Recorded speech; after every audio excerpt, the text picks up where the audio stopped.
ওইখানে কোনো জামান নাই, মাকান নাই, no time no space area শুরু।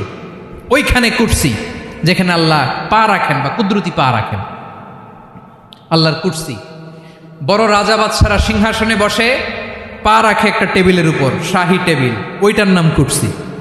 আল্লাহ বলে ওয়াসিআ কুরসিয়ুহুস সামাওয়াতি ওয়াল আরদ, আল্লাহর এই কুরসিটা এতক্ষণ যা বললাম এই সবগুলার চাইতেও বড়।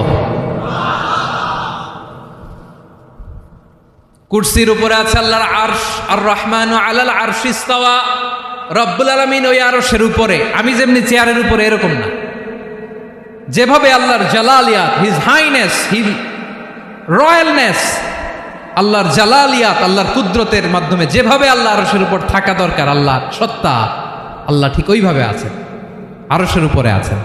ওয়া ইয়াহমিলু আরশা রাব্বিকা ফাওকাহুম ইয়াওমাইযিন সামানিয়া, কিয়ামতের দিন আল্লাহর এই আরশটা 8 জন ফেরেশতা বহন করবে। আরশ বহনের জন্য আল্লাহর ফেরেশতা লাগে না, কোনো কাজের জন্যই আল্লাহর ফেরেশতা লাগে না। আল্লাহ বলে কুন ফায়াকুন, হয়ে যায়। তারপরে আল্লাহ নিয়োজিত রেখেছেন। সেদিন কিয়ামতের দিন আল্লাহর আরশটা বহন করবে কয়জন ফেরেশতা? এদের সাইজ কত বড়? হ্যাঁ, শুনতে মনে চায়?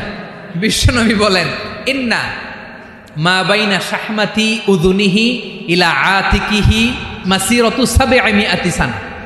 বিশ্বনবী বলেন ওই ফেরেশতার সাইজ আমি দেখে এসেছি কত বড়। শোনো, যারা আল্লাহর আরশ বহন করবে, পুরো সাইজ বলা যাবে না।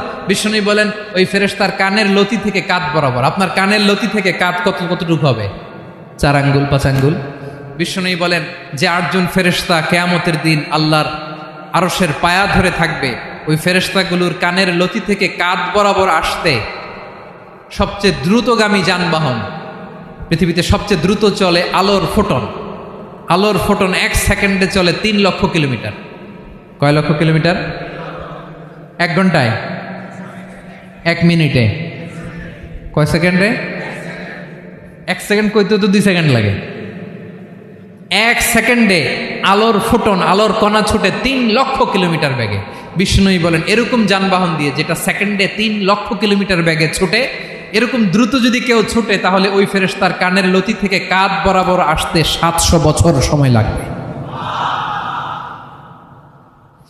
এজন্য রব্বুল আলামিন বলেন ওয়াসিআ কুরসিয়ুহুস সামাওয়াতি ওয়াল আরদা, আল্লাহর কুরসিটা আকাশ জমিন সব চাপিয়ে যাবে। তাহলে আল্লাহ কত বড়! সুবহান। সেজদায় যখন লুটিয়ে পড়েন এটা ভাববেন, আয় রে কারে সেজদা দেই আমি, তিনি কি সুমহান, কি সুবিশাল, ওই রবের গোলাম আমি। আলহামদুলিল্লাহ পড়েন।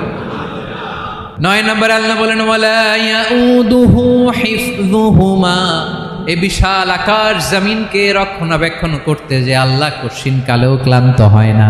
নাকি আমার আপনার মতো ক্লান্ত হয়?